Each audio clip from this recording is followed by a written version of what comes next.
Are you coming to the tree where they strung up a man, the same murder three? Strange things that happen here, how stranger would it be if we met at midnight in the hanging tree?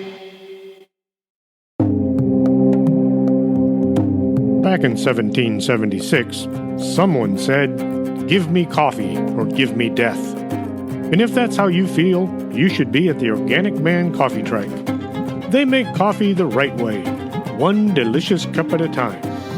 4501 McPherson, Suite number 9. Coffee, the stuff dreams are made of.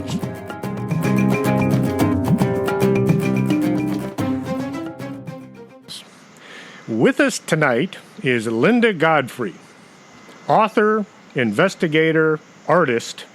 Linda Godfrey is the author of 18 books on strange creatures, phenomena, and people.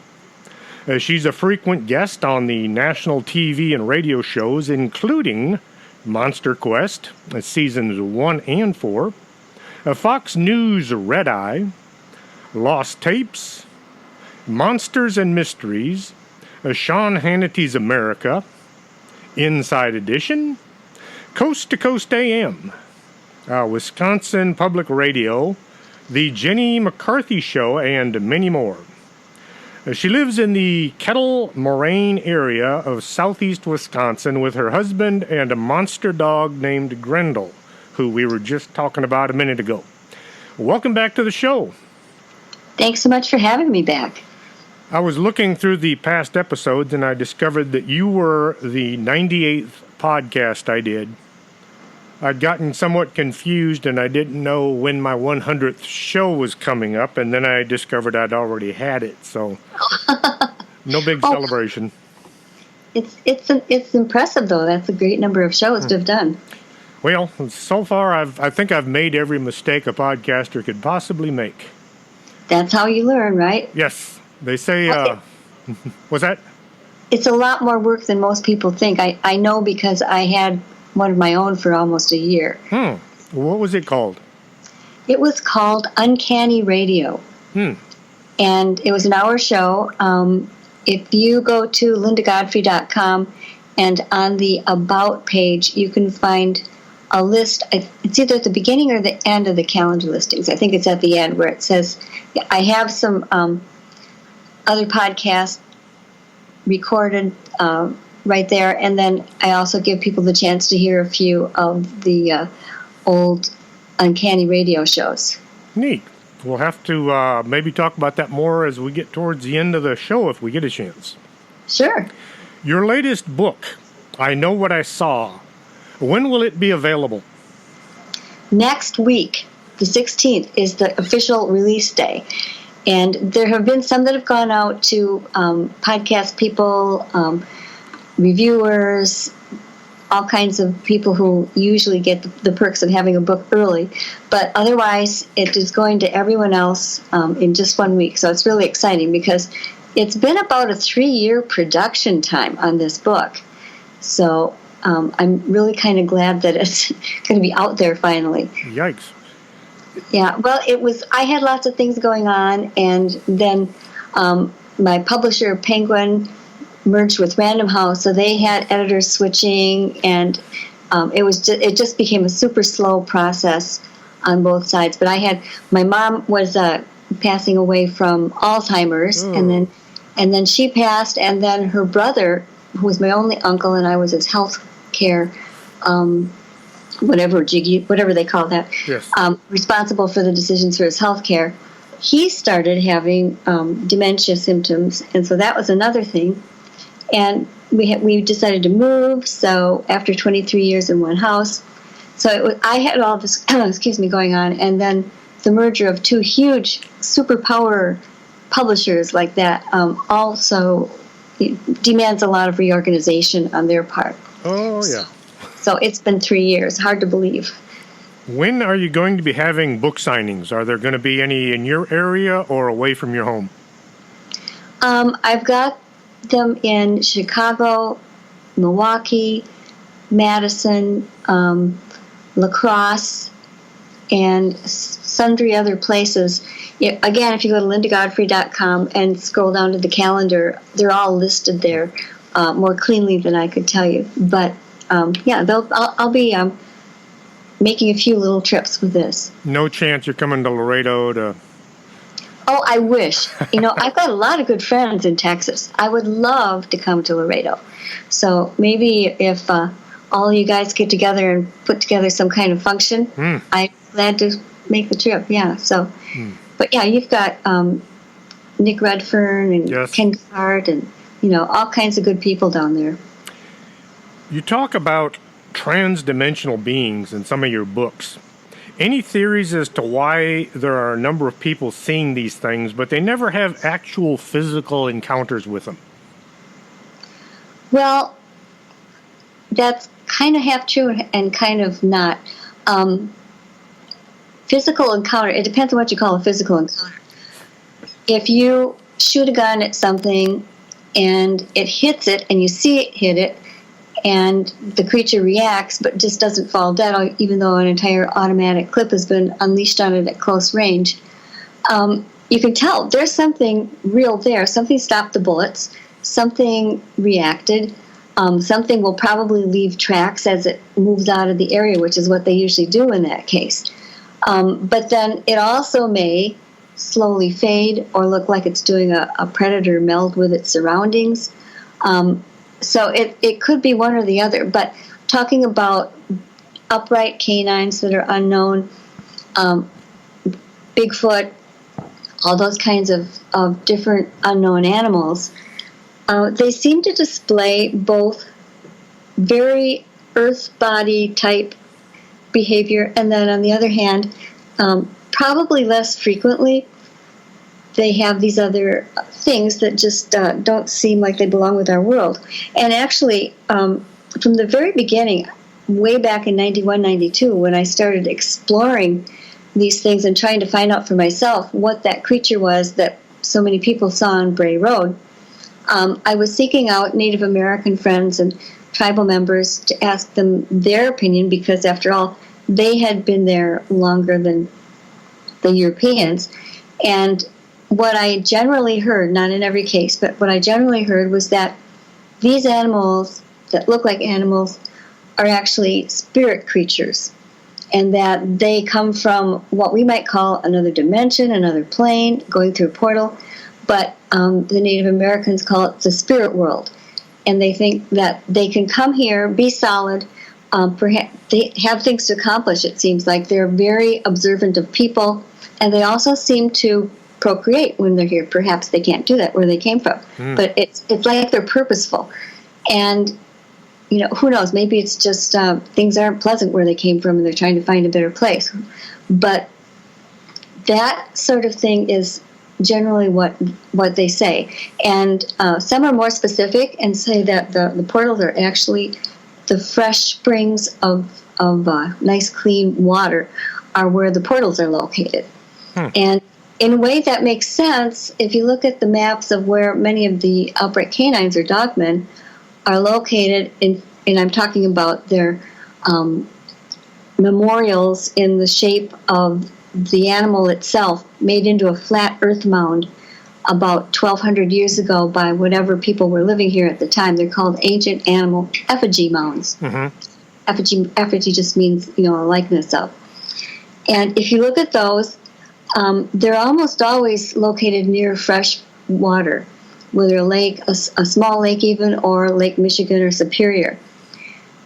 And so that actually tallies very well with what the native lore says. Wow. In the book, you were talking about the Lake Geneva serpent. Could you tell the listeners about that? Yeah, there also are lots and lots of sightings reported by Native Americans and kind of ongoing relationships with these things from before settlers came. And they often look very much like similar sea or lake creatures that were described in Europe. Loch Ness, the Loch Ness monster, for instance. Some had that plesiosaur-looking neck with the small head. And Lake Geneva in southeastern Wisconsin is known mostly these days as some kind of a tourist attraction, because this lake is just beautiful. It has kind of lots of inlets and good places for docks. It's the second deepest lake in Wisconsin, which is saying something because Wisconsin has a lot of lakes. But it's the second deepest. It's got lots of these springs down in the bottom of it. And sometime around 1900, the early 1930s, people began observing that there was what seemed to be a sea monster or a lake monster out in the middle of Lake Geneva. And there were numerous witnesses. One was a very well-respected Methodist minister from an area church. Another time, some well-known young men rowed out. They had a rowboat ready. When they saw it, they began to row out to it, thinking they would get a close-up glimpse. But it began chasing their boat. And so they turned around, and lots of other people saw this thing chasing their boat as they pedaled for home as fast as they could. There were busloads. Well, they weren't busloads because it was too early for busloads. There were carriage loads of people coming to visit from Chicago. Many of the homes around this lake, and it's ringed with not just homes but mansions. For many, like the Wrigley Fortune, was located here, and other well-known industry names would have their huge, wonderful homes on the lake. So there was that drawing people too. But the thing is, the creature was continued to be seen for some years, until about the same time that the boat motors came into fashion. Rather than steam or paddles, we suddenly had these motors revving up. There was the gasoline, people really speeding on the lake, so that if anything went up to the surface for a breath of air, you would be sure that there wasn't some big boat motor bearing down on you. And that's when the sightings stopped. So that even kind of matches the story too. They have a Bigfoot Beach to the east. Does that have anything to do with Sasquatch? No, it doesn't. I get asked this question a lot. But the last of the Native Americans in that area to leave be forced out of the area was an Algonquian tribe, and their chieftain was called Chief Bigfoot, 2 words. And it's because there are 2 versions to it. In one, he was walking in snow with big snowshoes. In the other one, he was walking in very deep, muddy, slimy mud. And in both cases, he left very unusual large footprints. And so, just as sort of a humorous name, his nickname was Bigfoot. And because he was the last to go, and there were very, very many other tales around there about him and some kind of strange things, his name stuck and is on that high school. It's on the beach. It's there's a restaurant. So if you see Bigfoot, and I even had Lauren Coleman call me one time to find out what that was. But it's just and I shouldn't say just the last tribe, because there's a lot of significance to that, and it was hard. They left behind his son that had been buried in a wood box that was put up in a tree facing the lake, because the young boy loved the lake, and that disappeared after people left. So here in interesting things. Yeah, here in Texas, we have a town named Bigfoot, and few people ask, like, what does that have anything to do with the creature? And they're like, no, it's Bigfoot Wallace, who was a Texas Ranger. But I can tell people I've got a very clear photograph of Bigfoot, but it's a picture of the city, not the creature. There you go. Yeah, I've got all kinds of pictures of Bigfoot too. There's a local archery club that has a huge Bigfoot shooting target.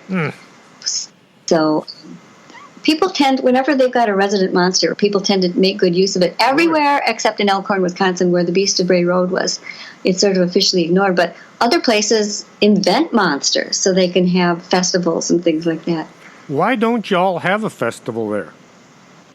Well, I think that the merchants had discussed it every once in a while, Mm-hmm. and really is a conservative little town. I guess they were afraid it would, make their industry seem less desirable. I don't know what it was, but it just never would pass the council meeting. And they really could have a great festival if they wanted. They could have Scarecrow Beast of Bray Roads, and have a contest. They could have all kinds of weird food like roadkill burgers, or they could have a lot of fun with it. Maybe someday they will. Midnight tours of the area. Exactly. Shucks. All that was really actually going on the first year. They were bringing up busloads of people from Illinois for drink specials named after different things, and they did have midnight tours, and the local bakeries were selling werewolf cookies. So It just didn't catch on, huh? well, it just never took on as the official festival. Shucks. It would have been a good reason to drive up to Wisconsin, other than the beautiful scenery and other things. But Yeah. Well, they also had. Elkhorn was known for having two of the major brass musical instrument manufacturers. Cornets, slide trombones, those kinds of things. And so, although it has nothing to do with elk horn, but were those horn makers, and then there was the music festival, so they called it. So they decided to have music festivals instead of monster festivals, and those never quite caught on either. So, well, which would you rather go to? A brass instrument festival or a werewolf festival? werewolf. I think most people would agree, but I guess not. So, and for me, I don't really like to push things like that seem like they're being done for my benefit. So, just whatever they think is fine. You talk about the meathook and the dog woman. That was an interesting story. Could you tell us a little bit about that? Yeah, that's a very interesting one. It's probably one of my favorite chapter titles ever. But that's what it's about. And I received a letter from a man who went to high school in that region of Pennsylvania. And Pennsylvania has a pretty good background in monsters and the upright dogmen and that sort of thing. And he never said how anybody knew that this was a dog lady or a dog woman, but nonetheless, there was a long-standing legend about this dog woman or dog lady that would interrupt necking couples in their cars and that, the usual sort of thing. And it was located, most often seen, on the site of a former huge health resort, which was known for its fresh springs, connection back to the portals from the other world. And it was this big, beautiful building was then turned into a tuberculosis sanatorium when there was sort of a national push to do that because it was believed that fresh air and being surrounded by nature would help cure people who had tuberculosis. And at both of those times, they had their own kitchen and were doing a lot of cooking, and they didn't have great refrigeration.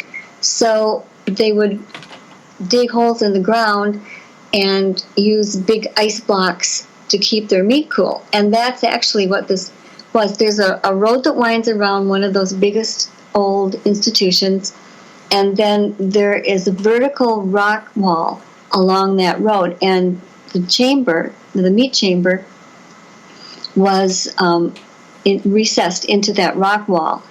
And there was a door on it one time, and there was a meat hook, which was always in use while the business was going. Well, once the business stopped and it wasn't in use, and people could, it soon became the site of legends because it's just so creepy to be out on this road with a rock wall and look in and see these meat hooks. I think there was more than one actually, and one person who was brave enough to go inside this meat locker with the meat hook said that he saw a hand reaching out to him, which was really creepy, and things like that really add to the legend.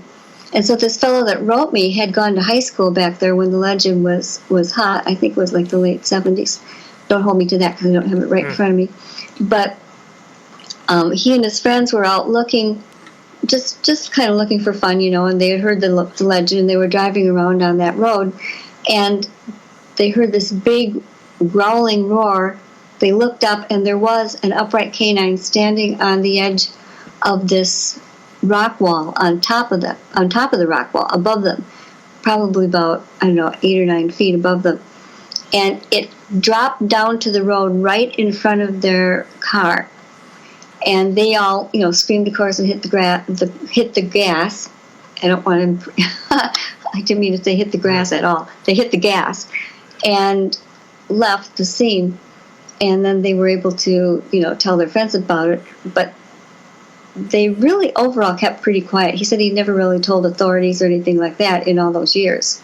So it kind of matches up in different ways. There are other dog woman, dog lady legends. One that you have, the wolf girl that is from Texas, is in there. So, and there are certain ways that they don't match and certain ways that they do, and they're usually kind of sad.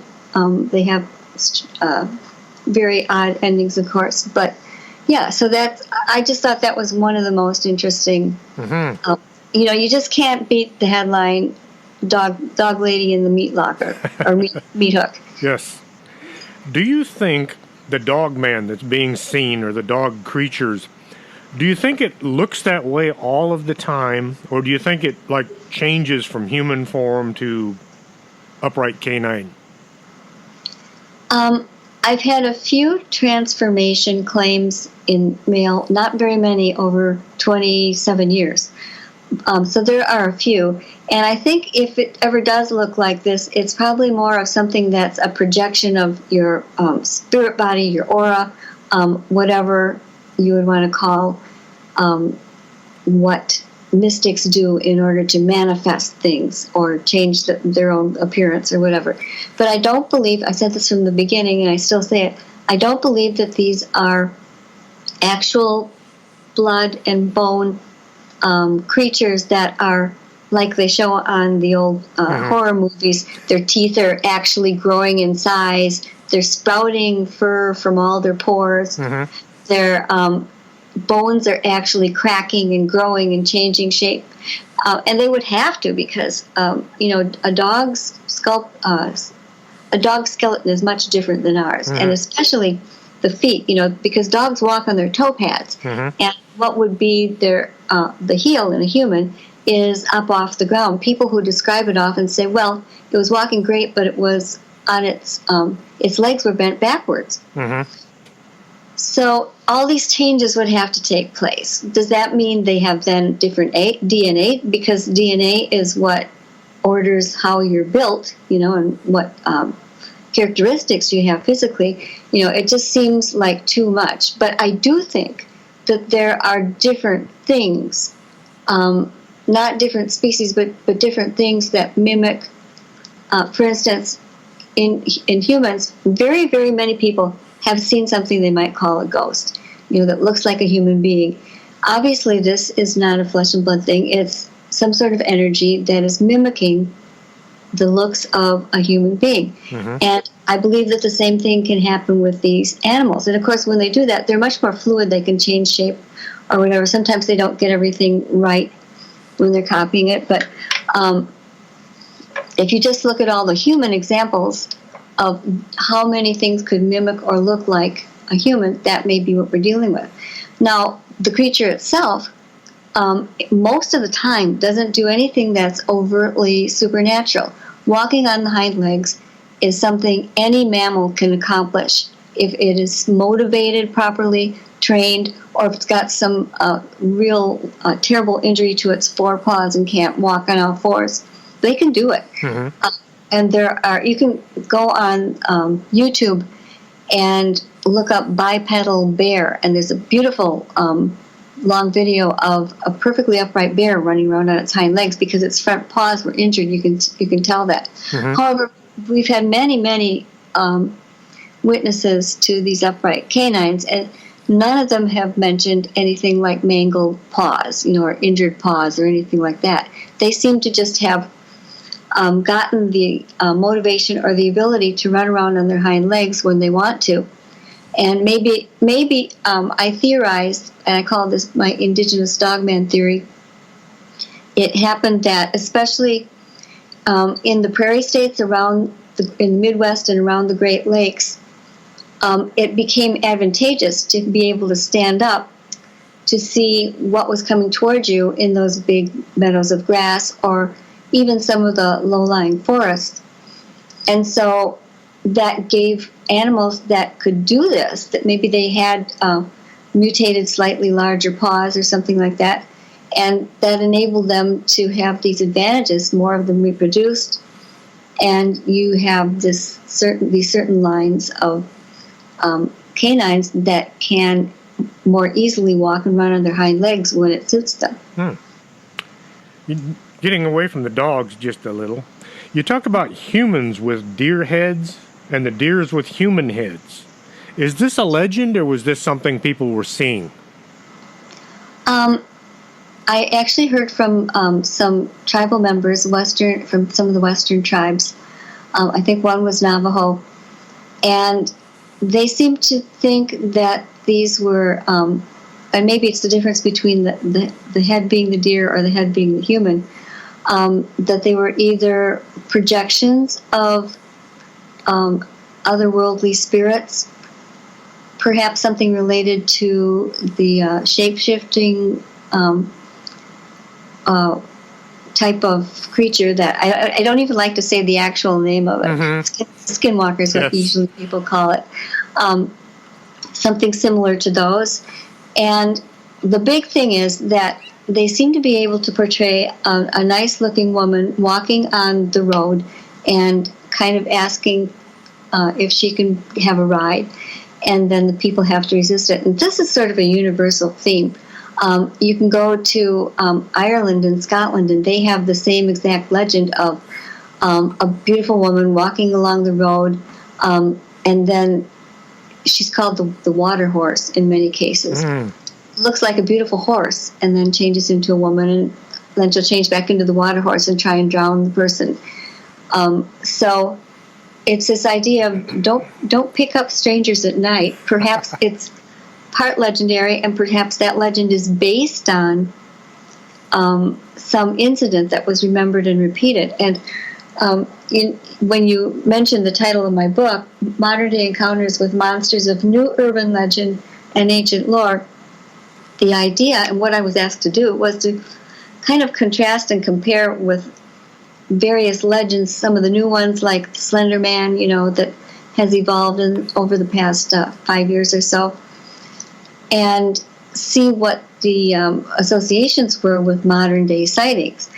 And it sounds easier than it was, because imagining the project as one of those balls of rags that have been tied together from different fabrics, and you're asked to untangle this ball of sewn together rags, and you think, well, this is good, I'll just unroll it and I'll have this nice long straight thing and I can examine it. Well, it doesn't turn out that way. When you start unraveling this ball, it's like one where the different pieces of rags were never sewn together. So you start unraveling it, and you've got one here, one there. Some will stay together, some will be attached to another one, and you just end up with this big, flat, never-ending puzzle. And that's really how it turned out for me, because the big question is, which came first, the monster or the myth?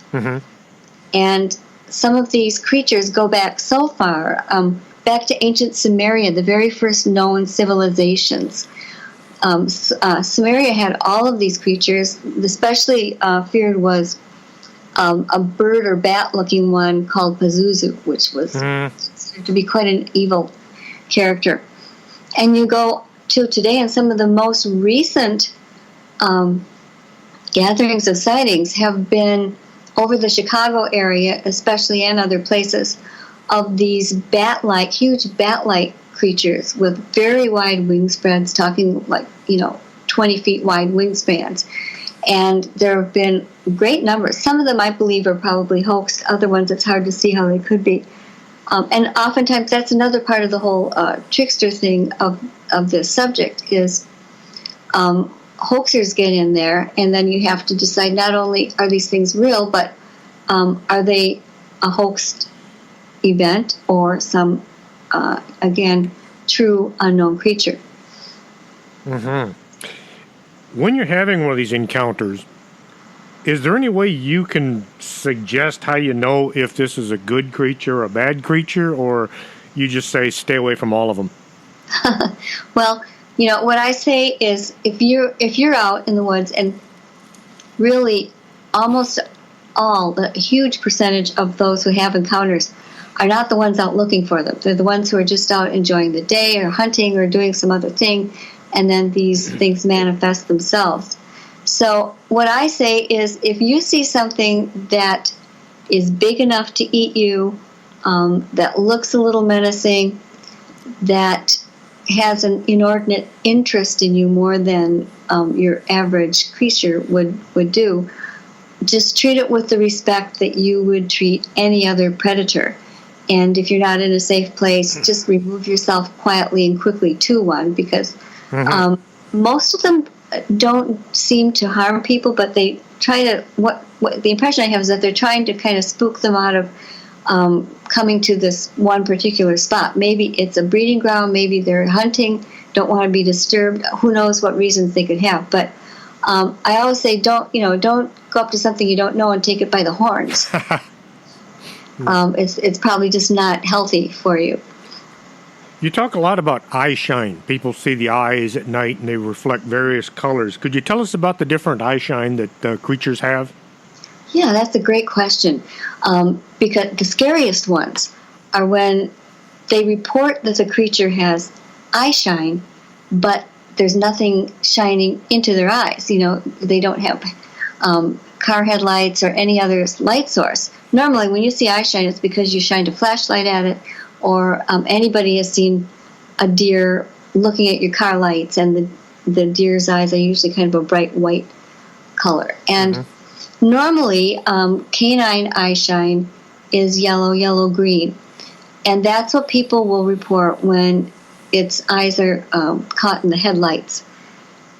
Normally, the only things that are red from natural animals that we know of are owls and bears and one or two others. Sometimes an animal can have reddish-looking eye shine if it's got very bloodshot eyes for some reason. So it's not impossible that you could see a red-eyed thing that wasn't just natural. But Bigfoot is almost always reported as having red eyes, and sometimes they're glowing with no apparatus shining into them.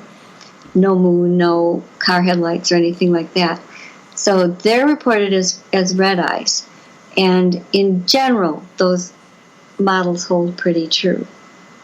Well, that's some good information, because you see some eyes glowing at you in the dark. It helps to know what you're looking at. It does. And I'll tell you what, there are incidents where people report canines with glowing red eyes, but those are very often the ones where the animal is completely black. It turns to the side and proves to be like a shadow animal, or it includes the ones that show up in people's houses, inside the house, without busting in the door or anything. They wake up, there's this black shadow wolf standing at the end of their bed with glowing red eyes and no light origin to make them glow. And then you're dealing with something that's not your average walking down the road with a hunch of roadkill in its forelimbs. Indian burial grounds seem to come up a lot whenever people have these dog creature sightings. Could you tell us a little about that? Yeah, there are certain things that if you look at a sighting, almost every sighting will include at least one mention of one of these things. And they include, we already mentioned the freshwater springs.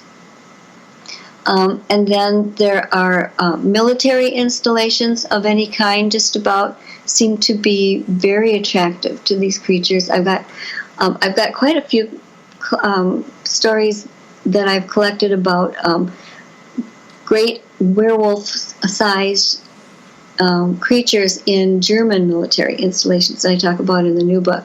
But sacred spaces of any kind are also an attractant, whether they're ancient mounds, whether they have burials or not, whether they're just shrines.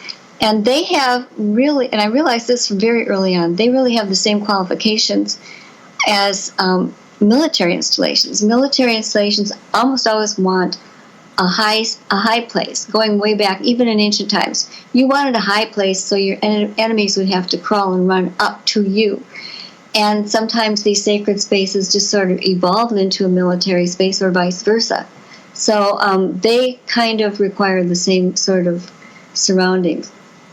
But those are, in general, the main places. Now, between the different creatures themselves, they seem to prefer certain types of terrain. Bigfoots like high elevations if they can get them, although I think they're pretty adaptable, and they're adapting more and more to even suburban areas where they're finding themselves in increasingly small places that are left for them to live. But left to their own devices, that's why this southern kettle moraine state forest, which has deep fissures in the earth, kind of shaped like old-fashioned kettles that you'd hang over the fire, left by the glacier, has a lot of Bigfoot sightings because they can easily just drop down into these 40-foot kettles and get out of people's view immediately. And also, lots of stuff grows down in those kettles, and other wildlife knows they're generally safe from people in them, too. So there's a lot of prey and food for them to eat. So it's I think, a very important thing. Mm-hmm. And the dog people, or the dog men, seem to prefer a wooded area where they can see turkeys and other creatures like that. But they seem to prefer more of a level playing surface. You mentioned the German military werewolves. You had that lieutenant from the military special branch. He was in Germany when he had his encounter? Yeah, I believe so. I'm not sure exactly which one you're referring to. 1971? Well, let's see. I think I've got about 5, and I had one in... There were a few, yes. Hard for me to remember which is which when I'm just talking, but there was one where the man was serving there. I think this might have been the one called Felling Bostel, and there was not only a legend of werewolves there was a legend of a female vampire that was buried on the grounds, and then the werewolf would be seen. The interesting thing is that during the time of the Nazis, Hitler was very, very interested in many occult things, and he seemed to believe that werewolves were real. He had a whole regiment of kind of secret commandos that were known as the werewolves. And then there was always talk that he was experimenting, trying to breed something that would resemble one. So he was working on all kinds of strange things like that, but he was sort of fascinated with werewolves. And then it turns out these installations, almost all of them have sightings or something like that. There's another American who was sleeping overnight on kind of a bivouac exercise while he was stationed there at a different one. And while he was sleeping in the front seat of one of these kind of high-up military trucks, and I think he woke up in the middle of the night. I think that's how it went. And there staring in at him was this huge wolf-like creature with its paws, and its shoulders were up to quite a height in order for it to be able to look him in the eye. So there were instances where it wasn't just old legends, but where people saw these things and it left big paw prints. Kind of makes me glad I don't live in Germany. Yeah, I don't know that any of those places are very active now, but in the new book, I also have an interesting thing that for some reason a German woman who was trying very hard to get out of Germany right after the war, she worked at one of these military installations. And she had come across one of my grandmothers that she was corresponding with to sponsor her. And she actually drew a sketch of what she said the UFOs are real, and she drew a sketch of what they looked like and explained how the propulsion surface of the kind of bell-shaped wing that ran all around it, how that worked.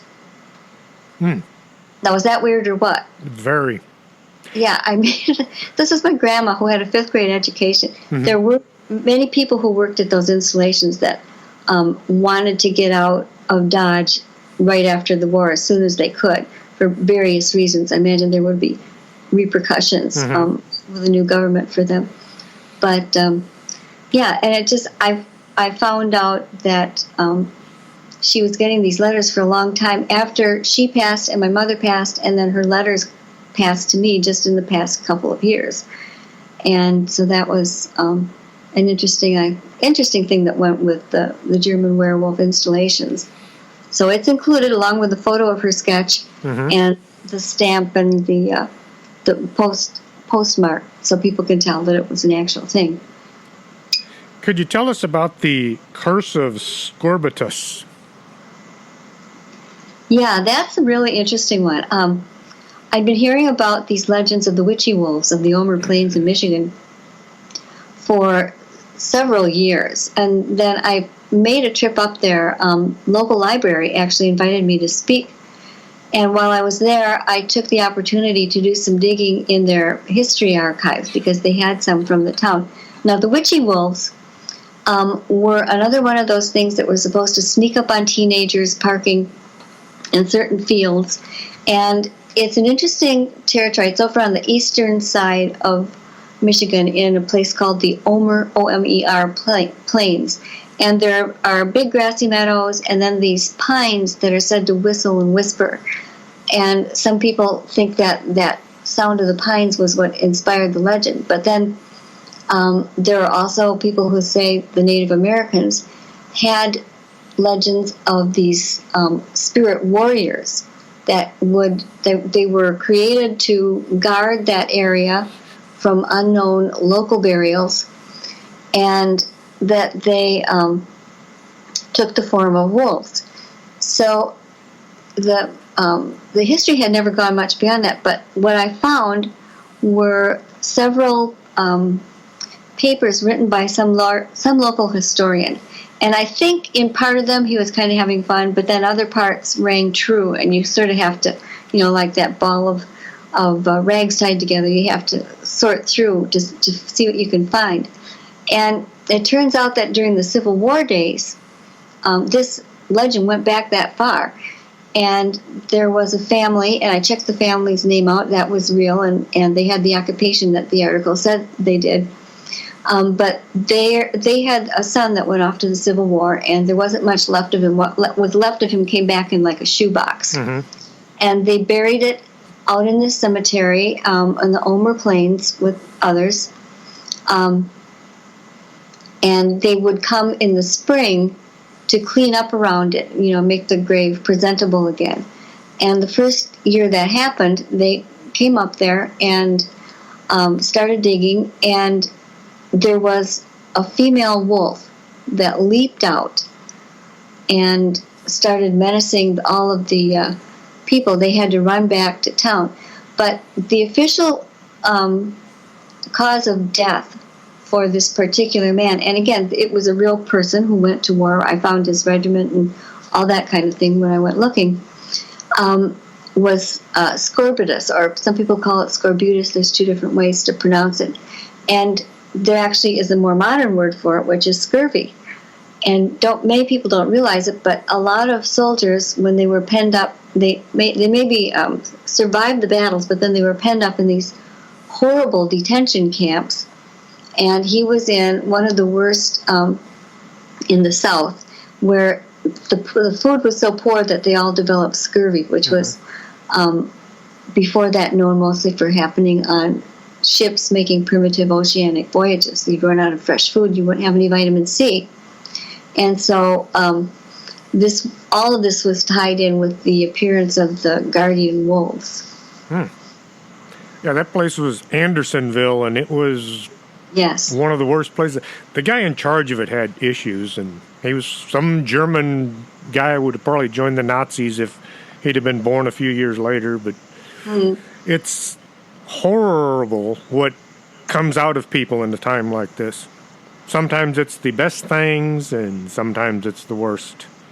Yeah, and this was one of the worst. But so that's the witchy wolf, and again, you're looking at many time layers, many story layers, different purposes. You know, it involves the Native Americans, and it involves the early settlers, and the teenagers. Now, and there was another part that claimed that two young men who were out there with their dates disappeared, and one had lost a belt buckle with his initials that was found. I don't know if that's true or not. I couldn't confirm it, but the story has everything. The thing at the end of the bed, that was about the worst story I would have to say in the whole book. Not worst as in written, but just waking up and seeing something there. Could you fill us in on that one? Yeah, this is kind of a lot of people write to me about these things, probably more than I can use, where they wake up, there is something at the end of the bed. I don't know why it always seems to be confined to the end of the bed. Very often it's a black shape, a black two-dimensional form. It will stare at the person. It's not like the sleep paralysis. And it's not like what they used to call the hag rider, where these really gnarly, old, weird-looking spirits would physically jump on people, and push on them and try and whatever. These things at the ends of the bed are very often reported by children, and anybody who's been around a lot of small children knows that they seem to have the same ability that cats and dogs do to see things that adults can't see. It's like there's a filter that comes over us after we've been born on these, and that the animals never have. Many people have seen their dog, my dog Grendel, for instance, standing there staring and kind of growling and barking at something that we look and there's absolutely nothing, but it's pointing at something and growling and barking. And we know it's seeing something that we are not. So I can't remember exactly, the boy's mother came in, I think. But I included it because it's just a general description of so many events that happen just like it, where they wake up, they see this thing, it can't come and get them, but they're pretty scared. And every once in a while, there's one that will walk back through the wall to go outside. So we know we're dealing with a different thing than the upright cats. You often hear the one legend being mixed in with another, like ghost children and dogmen, things like that. Is that very prevalent, or is that just you've gotten a lot of stories? I think that it's fairly prevalent. It's the same thing as, that John Keel always said, called window areas, where there's a whole bunch of one kind of thing, you're probably going to find another. And, for instance, there was a sighting in Michigan that was pretty good. There were several college students, and one of them was was studying to be a medical doctor. And they had heard that there were these child ghosts that could be heard crying and making noises at this abandoned, it was probably a former schoolhouse, way out, several miles outside of this town in Michigan.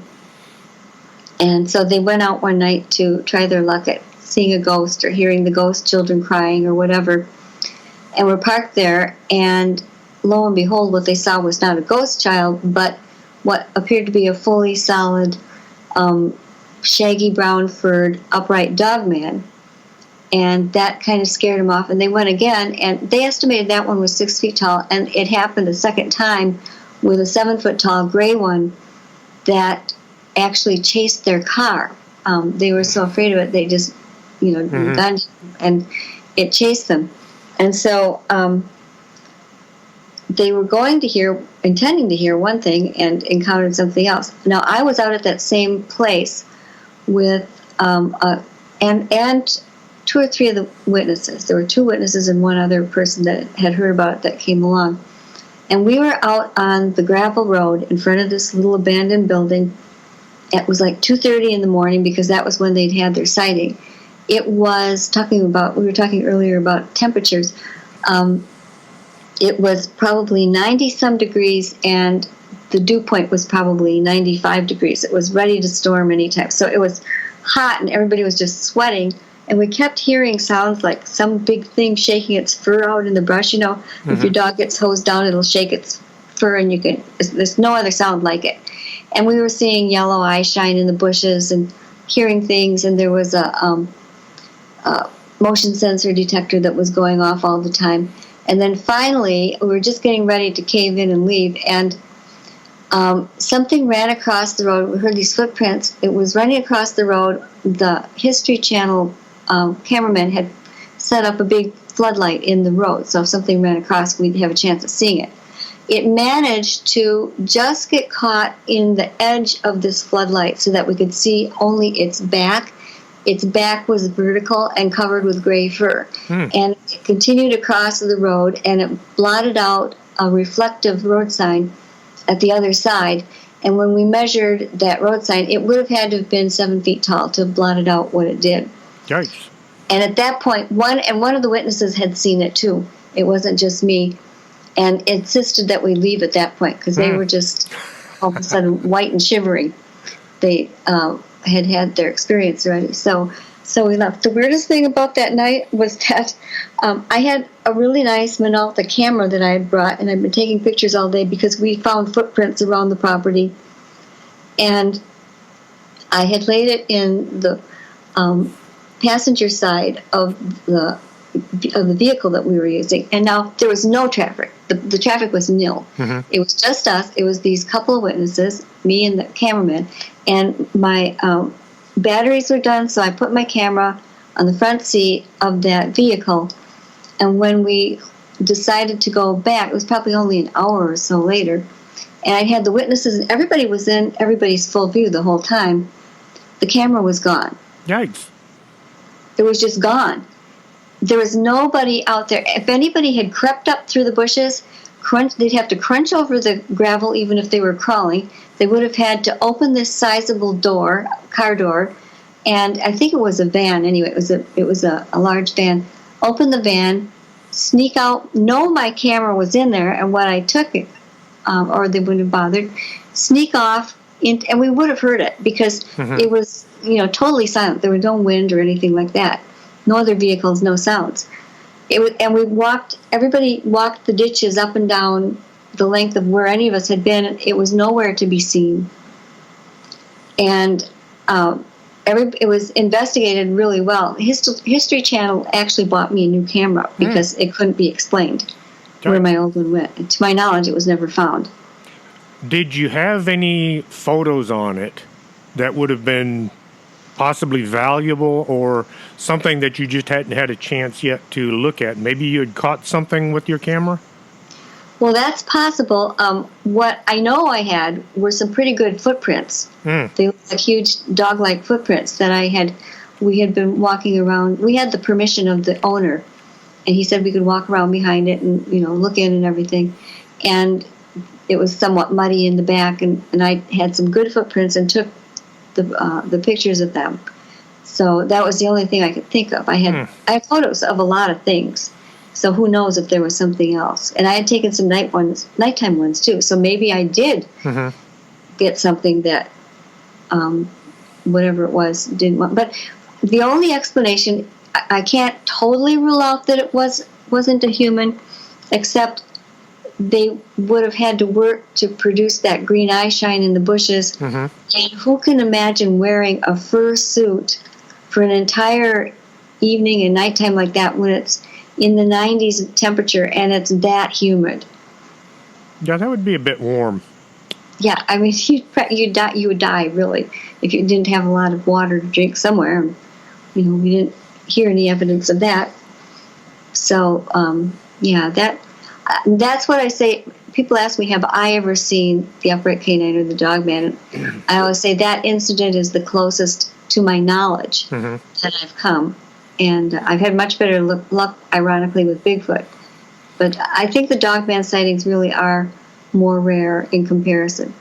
Well, people are a lot braver sitting at home with the lights on, but Yes. do folks ask you where they can go to possibly see a Bigfoot or a werewolf or a dog man? They do, you know, and it's hard to answer because on one hand, you don't want to hold back information from people, and it's a free country, and you like people to be able to pursue what they're interested in. But on the other hand, if there's a place that everybody knows about and begins going there constantly, you're probably going to drive away any creature that likes solitude. Or you're going to frustrate the thing so much that, you know, who knows what one might do if it did run into you. So it's kind of a hard thing to decide. Once you finish typing and your book looks right, how many times do you read it before you say, okay, this is how I want it to look? Well, I'm constantly reading and rereading as I'm working, you know, and do several drafts usually myself. And then it depends on the publisher. And with Penguin Random House, I think it went through 4 different edits. And you know what? The first day that one of the reviewers got it, I got a note back saying, you know, I think this should have read 3.5 feet, but you have something is standing 3 inches high. So there's a type. No matter what you do, there's going to be a typo in it. You just have to accept that and move on. But all those eyes saw it, and many of them in minute detail, and not just regular editors. They especially hired fact checkers, and you just don't know. But yeah, I'm usually a nervous wreck. I can never tell if the book's any good. It's really hard to lay it down and just stop working on it. But you have to at a certain point because you have contracted deadlines, and it just has to be done. People don't realize how much work, effort, how much of a person is put into a book when you write something like that. I think that's generally true. I know I didn't until I tried it. You know, I remember thinking, well, I don't think I could ever sit and write that much to write a whole book. You know, I had really some doubts. And I was actually in my early 50s when my first books, in 2003, I think I was 52 or 54, something like that. Early 50s. I was in my early 50s. I'll settle for that. When The Beast of Bray Road and The Poison Widow, my first 2 books, were published. I'm almost done with a book that I bought that I'm reading. It's called God Johnson. Oh, you bought that. Bless your heart. Yes, that's my one published fantasy novel. Did you find writing fiction far more enjoyable and entertaining than writing nonfiction? In some ways. I mean, each has its advantages and disadvantages. I loved writing that book, and I've got the sequel about half done. And I have 2 other different kind of lines that are done and sitting in drawers waiting for me to do something with them. I'm hoping to get them published very soon. But the thing is, fiction is nice because, you know, you can go anywhere with it. You can make anything work with it that you want. But you have to apply the logic and the sensibility that will make this, and the consistency that will make the story hang together, so people aren't just, you know, throwing it against the wall and burning it in the campfire because they're so disgusted because what you said in chapter 3 negated what you said in chapter 2. You know. Yes. There are lots of, and that's why you probably go over a fiction book more times than a nonfiction. With the nonfiction, it's all laid out. You just have to find it and put it together correctly and make sure your writing is up to par. You know, so each one has its own inherent difficulties and a different set of skills. Really, that's true. I found it a very enjoyable, entertaining book, and I just need to finish it.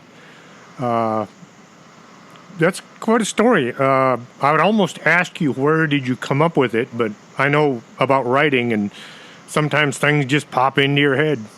This one's easy. I dreamed it. Oh. I dreamed it. I sat up in the middle of the night, and this whole thing had come to me.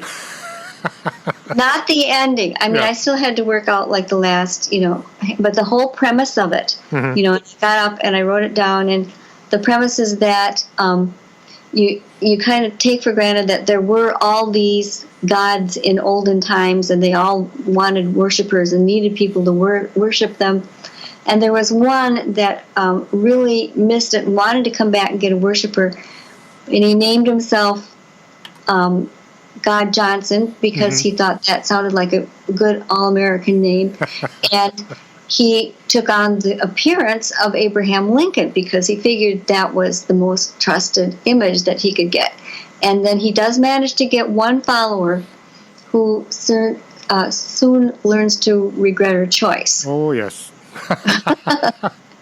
Didn't take long. I don't want to give away too much of the story because hopefully the people out there listening will all be on your website shortly trying to get a copy.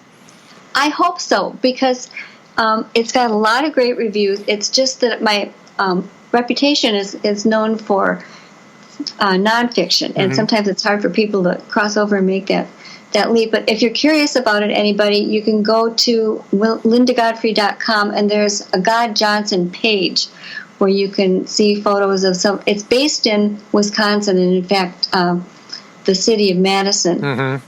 And you can see photos of things that I actually used in the story, things like that, and see where to order it. But yeah, it's very reasonable. It costs almost nothing for the Kindle version, and you can also get a paperback one too. And it's on Amazon and Barnes and Noble. So. I don't want anybody to think that this is any kind of a sacrilegious story.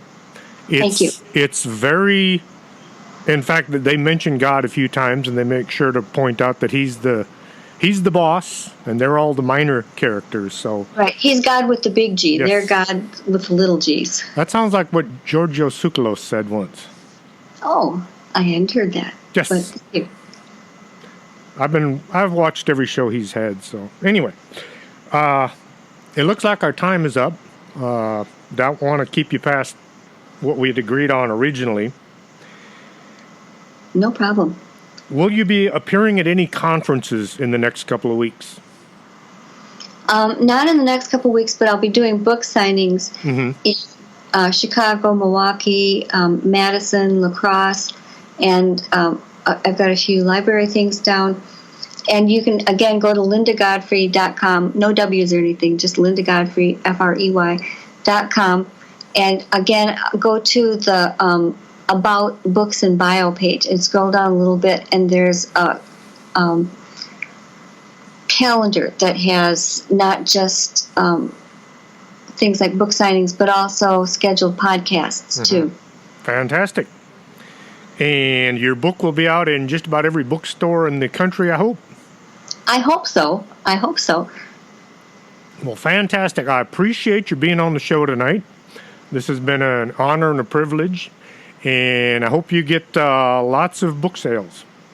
Well, thank you so much. And I especially thank you for mentioning God Johnson, because I'm hoping that one will catch on, and I can get the second part of it done. So. Well, now that I know that there's a sequel out, I'm going to have to sit here and wait for it to come out as soon as I finish the book.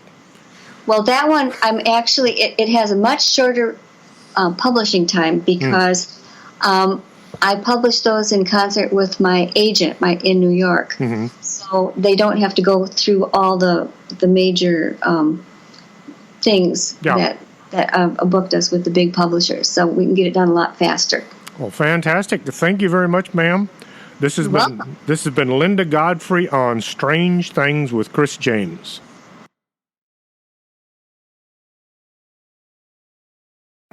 Are you coming to the tree where they strung up a man the same murder 3. Strange things that happen here, how stranger would it be if we met at midnight in the hanging tree?